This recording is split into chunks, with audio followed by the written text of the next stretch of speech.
regarding the specific product-based search versus capability-based search. So this is a conversation that can keep continuing. If you have an interest, you can of course talk to Jeffrey directly, or any role that Mary and I can play to continue this discussion would be great. Thank you, Jeffrey. The next speaker is Arnab Bisi, and Arnab is going to talk to us about, let me just pull up his presentation.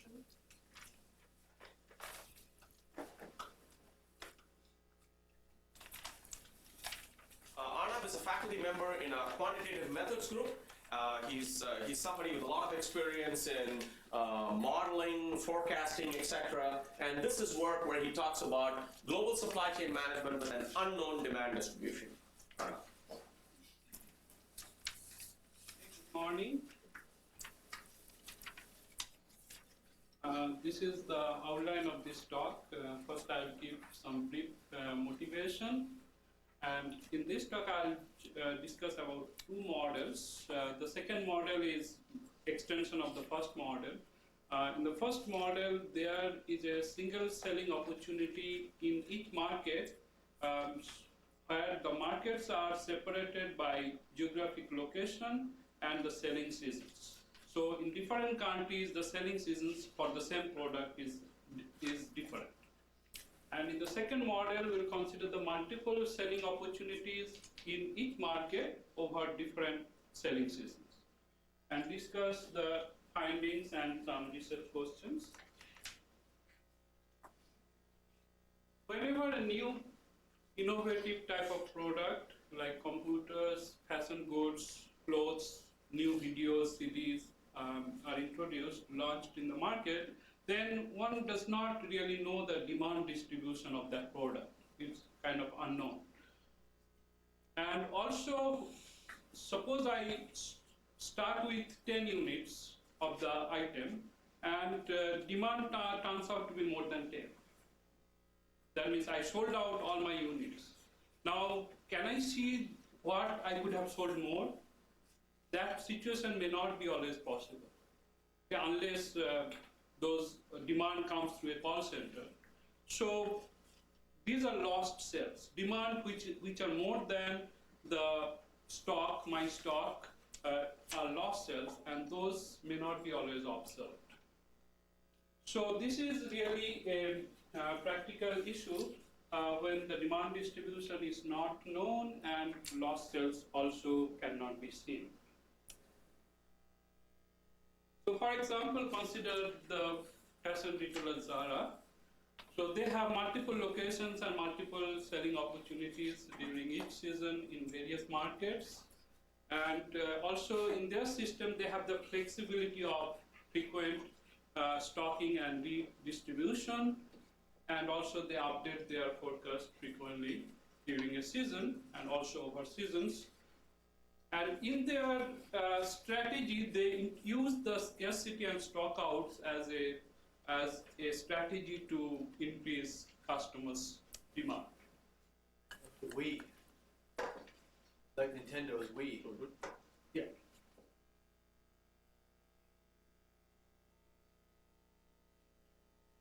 So now, in such a situation, the demand information can get censored. That means the amount that could have been sold more than my current stock level, I may not be able to see it. And when there are multiple locations, I have the opportunity to pull the demand information across those multiple locations to get a better forecast for the next season. And I can do that over different seasons. Now this can lead to a complex and costly logistics network, and it will require some kind of flexibility in manufacturing and stocking decisions. So the question is now how much I can trade off to get more precise demand information with the increased cost for having this flexibility. So in the first model, I consider this situation where the global supply chain manager can learn, say, start in market one, say market one is the US market, market 2 is the European market, market 3 is the Asian market, and so on. Or it could be different countries. So in market 1, he starts with certain stock of a product, and now depending on how much demand he has seen for that product, that demand information can be used for that product as well as the brand. That information can be used to decide the stocking decision for the second market. And then using the information from the first and second market, that information can be used to decide for the third market, and so on. So this can be dynamically, the stocking decision can be made. So in this setup, basically one can think of exploiting the different timing of the selling seasons in different countries. And this model applies to both seasonal products as well as non-seasonal products.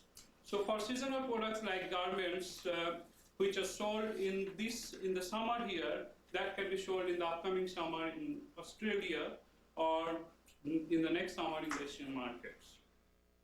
For non-seasonal products like athletic shoes, there is always some kind of lag in the product life cycle.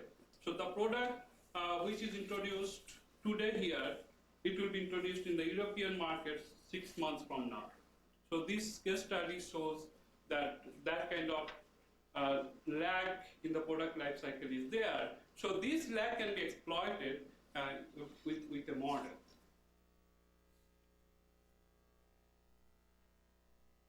So the objective for the first model is to find the right stock level for each of these markets. And the type of cost one should consider is the ordering cost of those stock, how much I order, depending, that will decide my ordering cost. Now, if I stock less, then there could be stock out. So that stock out leads to some kind of penalty due to lost revenue, or it could be lost goodwill. On the other hand, if I stock too much, then I'll be left with extra inventory for which I will incur a holding cost. So I have to make a balance between the stock out cost and the holding cost. Okay, less versus more. So question is so making that balance, what should be my right amount, right quantity to stock in each of these markets. Now, when the demand for these new products are not known, it could be due to some parameter of the demand is unknown. And we need to learn about that parameter so that as we go more and more, say, if I compare market 5 versus market 1, when I am making stocking decision in market 5, I have more precise information about the demand than market 1.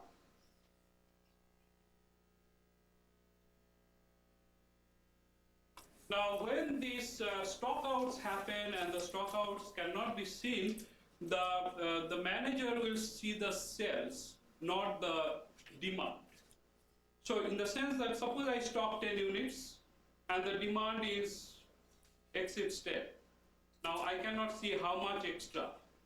So in that case, the manager will see that I could only sell those 10 units. So on the other hand, if the demand is less than 10, I can see my exact demand.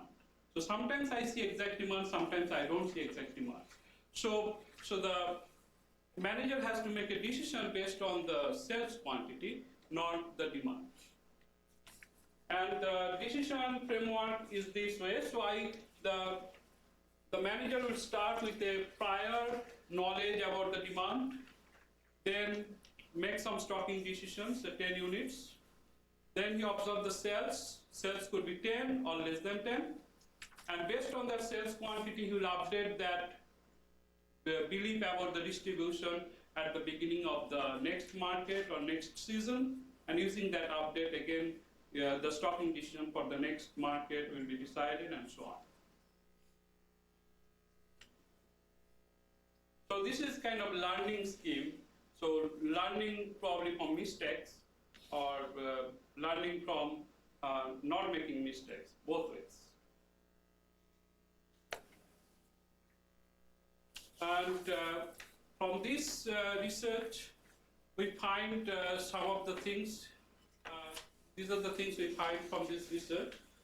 The first one is that if the number of markets are more, then the optimization tells me to stock higher in the early periods or early seasons or early markets. So if there are 10 markets compared to 5 markets, then for the 10 markets case, I'll stock higher in the early markets, early seasons, compared to 5 markets case. This happens because by stocking higher, I learn more about the demand. And that learning I can exploit for the future markets. If the stock out penalty is high, like for say fashion items, there is a high stock out cost due to lost revenue or lost goodwill, then in that case, in the early stock markets, I would again try to stock higher to learn more about the demand distribution so that I don't stock out too much in later markets.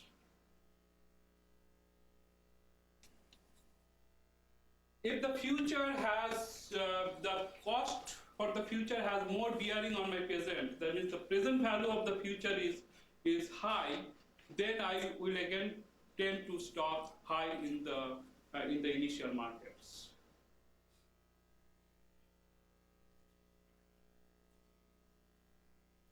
If I have more precise demand information, then my cost will go down. So that tells me that it's better to have better demand information than just trying it out, this and that. On the other hand, that is not same as saying that that my stock level will decrease if I have more precise demand information. My stock level can go up or down, but my total cost will go down. So this is similar to the risk pooling effect, where if I try to pool the risk from different locations, then it will lead to a lower cost, but not necessarily the total lower inventory.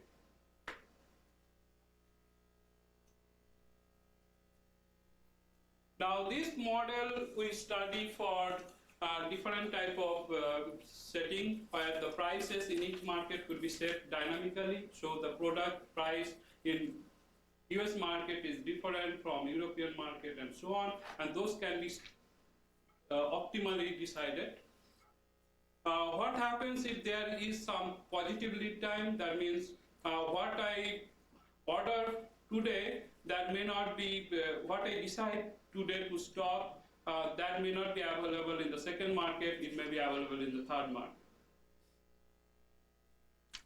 And exchange rate uncertainty, we can see in today's market, there are so much fluctuations. So what happens if we have to transfer the leftover stock from this market to the next market? So what type of transfer price one should have on those leftover stock, and also how much to transfer? So whatever leftover in US market, should I transfer everything to the next market? So how much?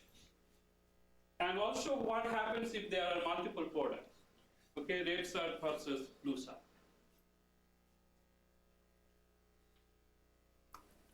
In the second model, we consider this little more extension in which the manager has there are multiple markets in each season. So each season, so this is kind of more for non-seasonal type of product. So in each season, the product is sold in different markets in different countries, and so over different seasons, the product is also sold in each of these markets.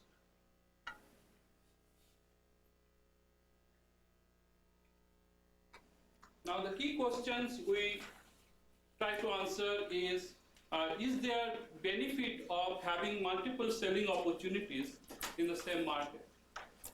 Okay, then what happens is, then if I have multiple selling opportunity in one market, then I don't have to transfer my leftover stock from this market to the other market, which will be subject to some exchange rate uncertainty.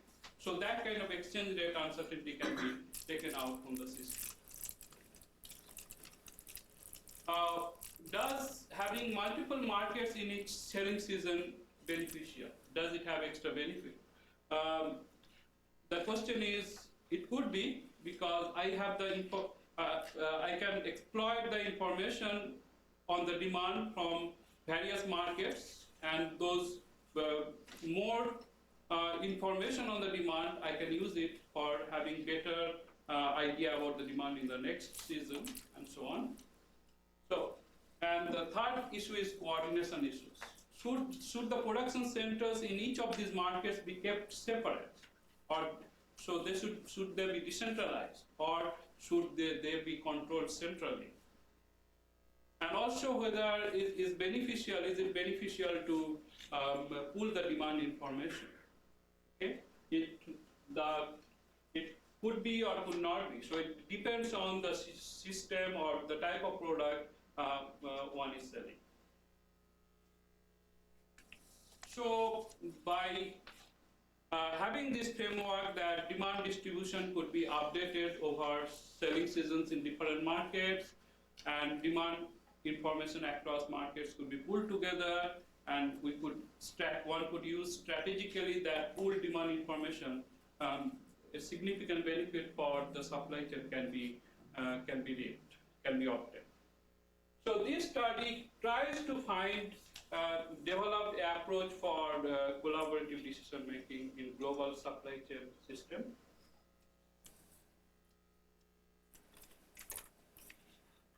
So that's basically all I have to say. That's just far enough. Thank you, Arun. Just a couple of comments, just to translate you might wonder how these things fit together if you're an industrial company. There are a number of new companies and new formats that have started.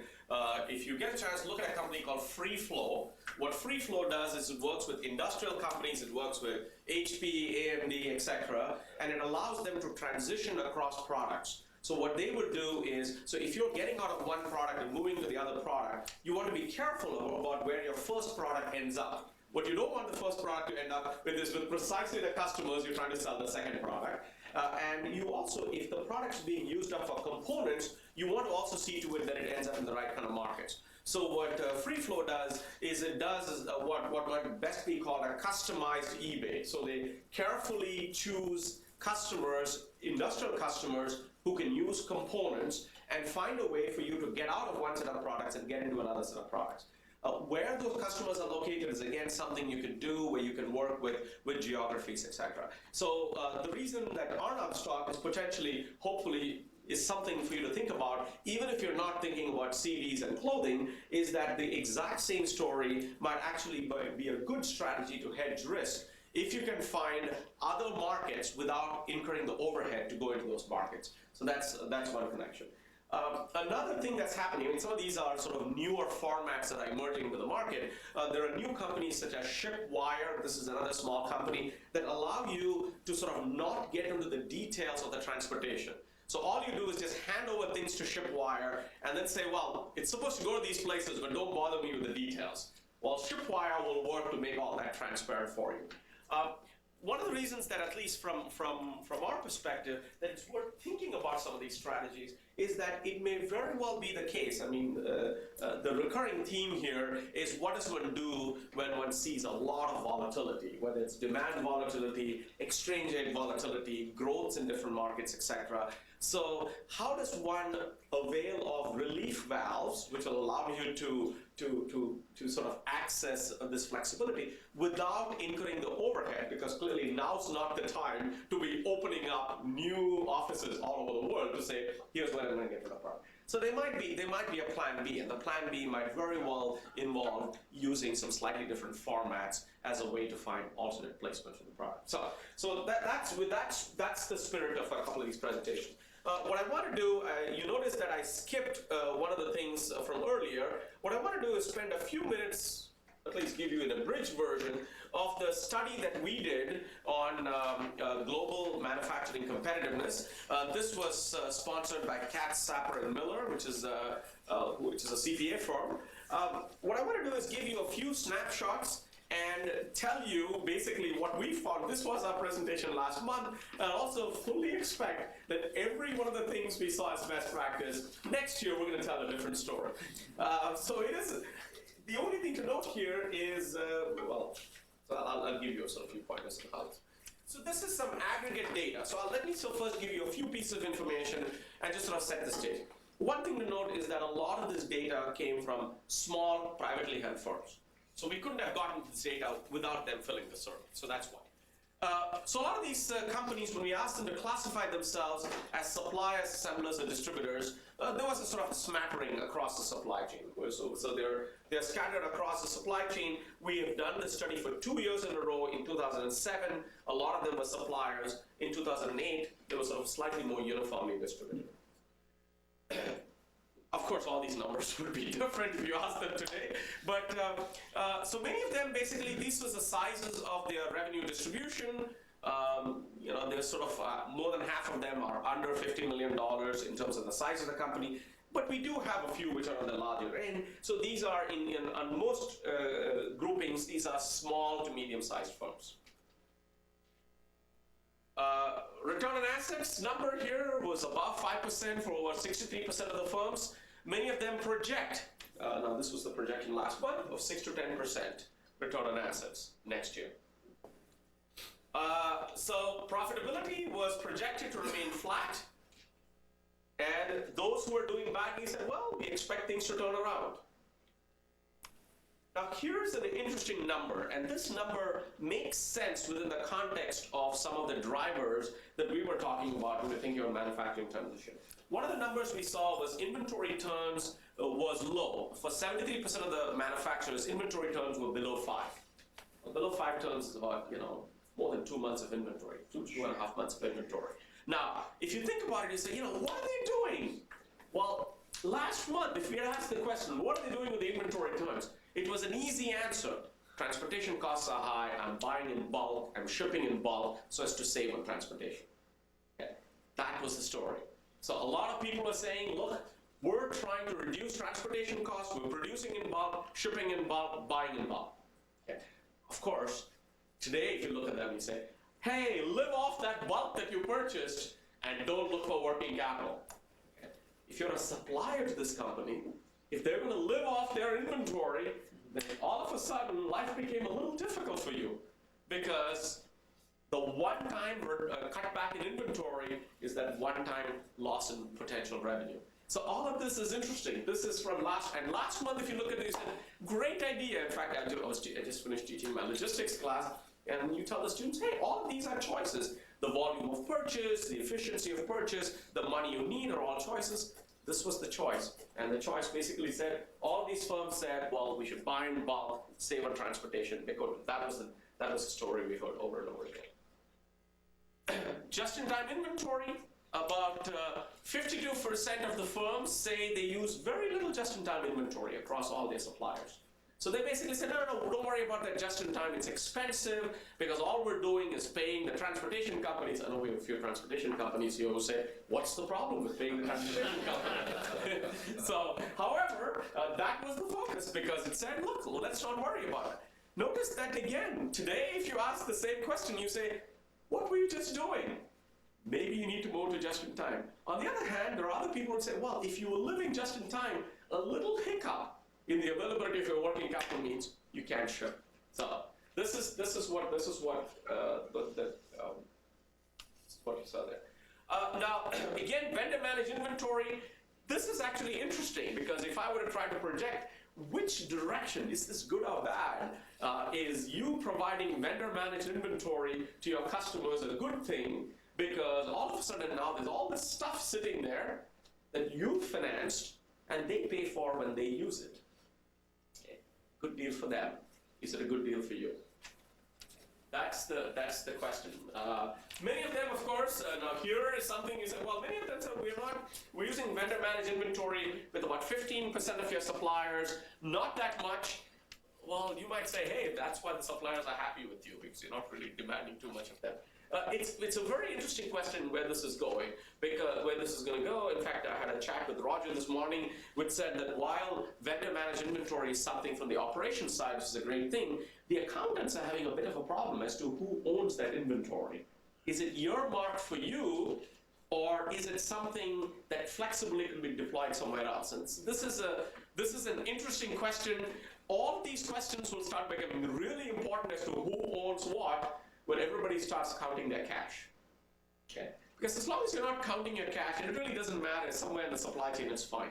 When everybody starts counting their cash, many of these little details will start becoming interesting. And you'll notice that you see the word interesting a lot, because I think for us sitting on the academic side, volatility is an opportunity for us to see how managers use the flexibility and experience. And I tell our students, if all it is punching a bunch of numbers into a computer, you don't need managers. You don't need to pay them as much. Okay? Just basically put it in a spreadsheet, spit out the answer. It's only when all these choices have to be made that life gets so interesting. Many of the companies, I think the right way to think about it is to look at process improvement as to what one can do, what are the processes that are sort of grinding away at delivering value. And you see a number of the usual list of acronyms here. ISO becomes standard in many cases, Lean, Six Sigma, Kaizen, benchmarking, all of those things. Many people are trying a lot of this. Of course, some basically said, no, we don't do any of these things. These things cost money. They cost money, and in fact, one of the numbers we saw, which was at least for universities, this is extremely self-serving, but hey, we're in self-serving. So here it is, 1 to 5% spent on training across all of the people in this thing. And so, there are many, many ways to interpret this. Maybe the price points of all the universities are very high, or maybe people don't know how to calculate ROI with respect to training. Or maybe the type of training that's required for the smaller firms isn't being presented in the right kind of fashion. This is a number, what this means, what all the players, all the entities, the state, federal government, universities, small company groups, chambers of commerce do, is a question. This is a very busy slide. However, there's only one point I want to make here, and that is that in 2007, again, one of the good things about this survey is that we've seen the #1 priority change so quickly. And somehow, within universities, when we say this is a #1 priority, we stick with it for a period of time. In universities, we measure this years, decades, centuries, name it. That's the kind of, when we're on a path, we're on that path for a while. In 2007, healthcare was a #1 priority. In 2008, it vanished. Just vanished completely. Now, what happened? Well, it turns out that most people say, hey, somebody else is dealing with the problem. It's not our company's problem. Or there are very effective purchasing groups that people have become members of, and they say that's what it is. Or you've capped the kind of service you provide. One thing that did change completely is the focus, at least last year, was on availability of skilled labor and issues with respect to that, not with healthcare. So I don't know where that's going, whether it's going to come back again, I have no idea. The main number at that point was the rising cost of production. And the #1 question was the ripple effects throughout the supply chain of higher transportation costs, thereby related to cost of production. Now, this is an interesting angle. One of the things we ask people is, how is globalization affecting you? It's a little difficult to read the slide, so I'll just give you the summary of what the slide says. One of the things that a lot of the firms said is they basically said, look, our customers are demanding lower prices. Remember I mentioned the China price, which was, look, give me a 30% price cut, or I go to China and I'm going to get a 30% price cut. However, the same firm said that they couldn't find cheaper sources of input raw material. Now, if you sort of think about this, this is you can certainly talk to your customer, and the customer can demand lower prices. The question is, how do you go and get lower prices by using a similar argument?